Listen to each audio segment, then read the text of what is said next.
بسم اللہ الرحمن الرحیم۔ آج کی بات میں ہم بات کریں گے، ایک سیشن ہم پہلے کر چکے ہیں اشفاق صاحب کا، کہ ہم حال میں نہیں جیتے، ہم مستقبل کی طرف دیکھتے ہیں اور اپنے حال کو خراب کرتے ہیں۔ یہی ٹاپک ہے، یہی موضوع ہے، مگر چائنیز منگ ڈائنیسٹی کا ایک واقعہ ہے، چاہوں گا کہ آپ کو سناؤں۔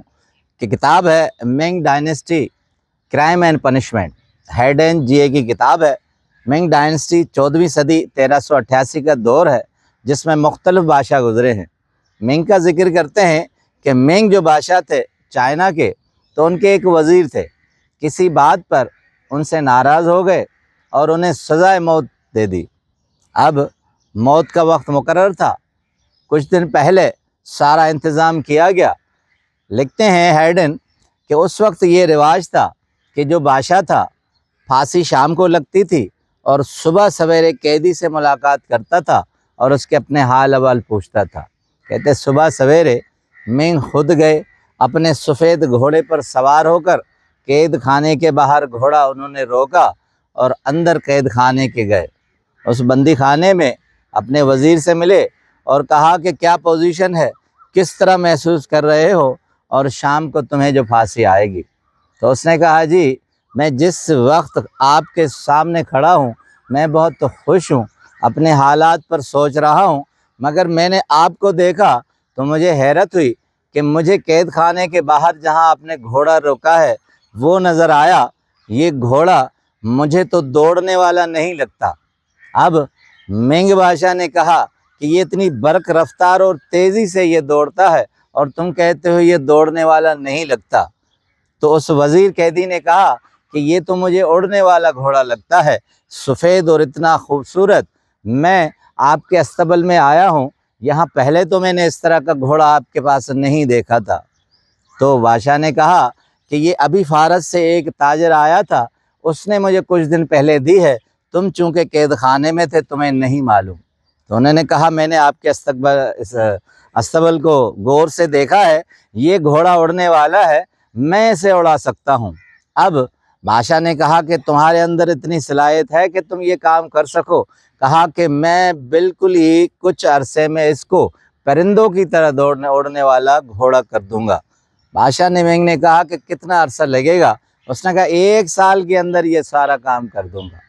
اب بادشاہ نے سارے انتظامیہ کی طرف دیکھا اور اسے کہا کہ اسے 1 سال کے لیے اس کی سزا مؤخر کر دو، اور یہ گھوڑے پر جب اپنی پوری دسترس حاصل کر لے پھر ہم اسی طرف آئیں گے۔ اب 1 سال کے لیے اسے یہ سزا تاخیر کی گئی، مؤخر کی گئی اور اسے چھوڑ دیا گیا۔ اب ہیڈن لکھتے ہیں کہ جب وہ گھر آیا تو اس کی بیوی حیران بھی ہوئی اور چیخیں مارنے لگی کہ کچھ لمحات کے بعد شام تک تو تمہارے موت کی خبر آنی تھی اور تم کس طرح آ گئے۔ تو اس نے کہا دیکھو مجھے 1 سال کا وقت ملا ہے، میں اپنے 1 سال کے لیے یہاں آیا ہوں، اور اس طرح کا قصہ ہے۔ اب بیوی پھر رونے لگی۔ اس نے کہا 1 سال تو یوں چٹکیوں میں ختم ہو جائے گا، پھر کیا فائدہ، پھر تم وہی قید خانے میں اور وہی پھانسی کھانے میں۔ تو اب جملہ ذرا سنیے۔ تو اس وزیر قیدی نے کہا کہ دیکھو جو سال ملا ہے اس پر اکتفادہ کرو اور اسی پر خوش رہو، جب وقت آئے گا اس پر دیکھا جائے گا۔ اور وہ سال وہ مزے سے اپنے کام کرتا رہا۔ کہا کہ کس نے دیکھا ہے کہ کون زندہ رہتا ہے، جس لمحے کے لیے ہم ہیں اس لمحے پر ہی اپنی خوشی پر اکتفادہ کرو۔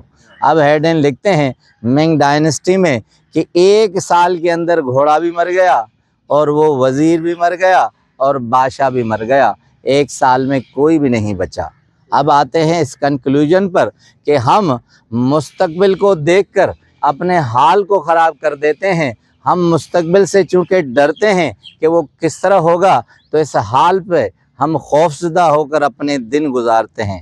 اس پر اشفاق صاحب کی ایک کوٹیشن ہے خوبصورت، کہتے ہیں کہ کوئی بھی رشتہ، کوئی بھی جذبہ اور کوئی بھی تعلق بغیر پاؤں کے نہیں ہوتا، وہ ہمارا سلوک دیکھتا ہے اور اپنے پاؤں سے واپس چلا جاتا ہے۔ یہی ہماری زندگی کا المیہ ہے۔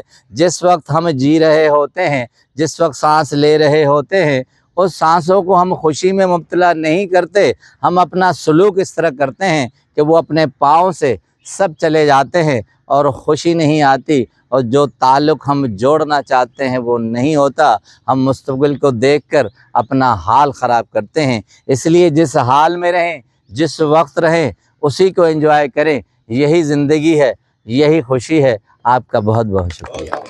صحیح بات ہے، بہت بہت شکریہ، بالکل زبردست۔ یہ ہوگا تو یہ کریں گے۔ ہاں